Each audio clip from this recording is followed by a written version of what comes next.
Hello everyone, thank you for watching my tiny little videos.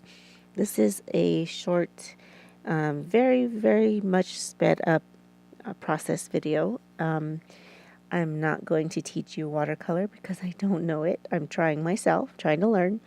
So I printed on vellum. You can see that I taped a piece of vellum to a piece of cardstock so that I would be able to print on it and without it getting all bunched up in my printer. And I had already sketched out the picture that I wanted on to the paper and kind of filled it in with watercolor. Like I said, I'm not the expert, and I definitely went in the wrong order with a lot of these things.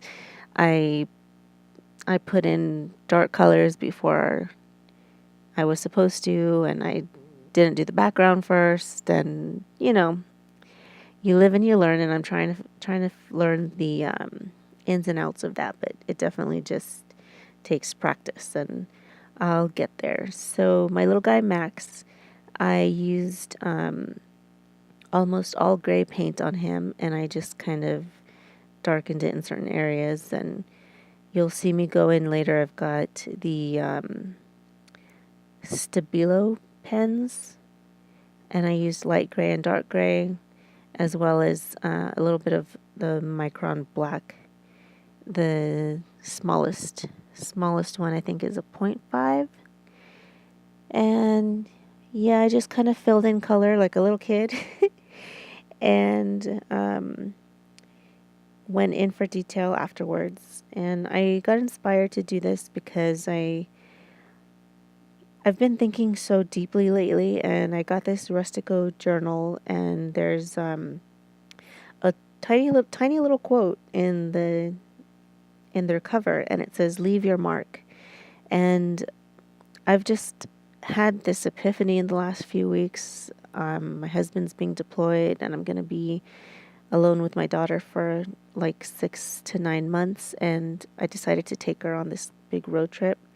And I just really, that tiny little quote, "Leave your mark," just really touched me and made me so wishy-washy and deep. So now I'm like, what can I do with my daughter to make sure that she has not things but experiences to remember with me, and that one line, "Leave your mark," just so powerful to me. I mean, that was the journal prompt of the century, and it's inspired me so much. So I was cleaning up because I'm kind of putting everything away and getting ready for this long road trip, and I found a journal from my teen, all where the wild things are themed, and I I kind of went crazy with it. So I found this quote.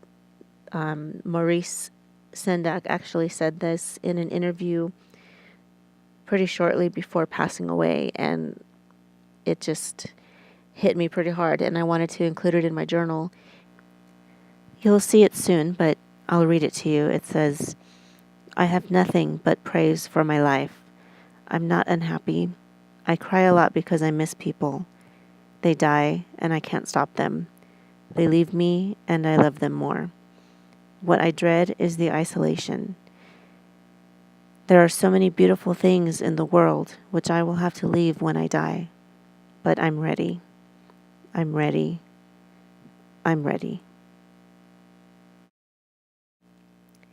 Not everything in my journal is going to have such deep meaning, but like I said, I kind of just started this journal recently, and that prompt on the cover is magical, and I feel so inspired. So I drew out my little Max guy and just kind of went with it, and I'm kind of surprised how nicely it turned out, even though I see so many mistakes, because I'm a critic, I'm an artist, but I'm a photographer. I'm like a conceptual fine art artist. This is not really my strength. But I taped on the vellum with some cloth tape from Daiso, and I thought it was kind of cute and quirky, kind of fit the theme of the book. And then I wrote in what I felt kind of the meaning that I got out of Maurice Sendak's quote, and I put, "With age comes truth and worry. As foolish as this may seem, I try to stay grounded in the magic of being a child."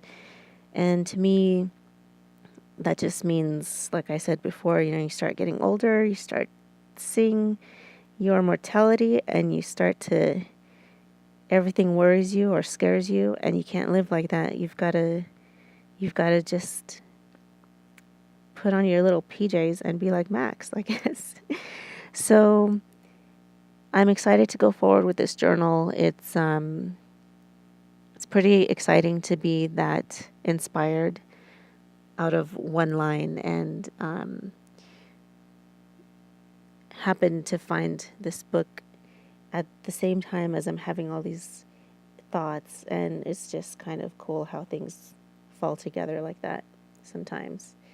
So thank you everyone who commented on Instagram, or who sent me messages too. I know it means a lot to connect with strangers sometimes. It's kind of cool. So again, thanks for watching my little video, and I hope it's sped up enough for you, not too long to make you watch. And I appreciate you, and find me on Instagram so you can see the progress. Thank you.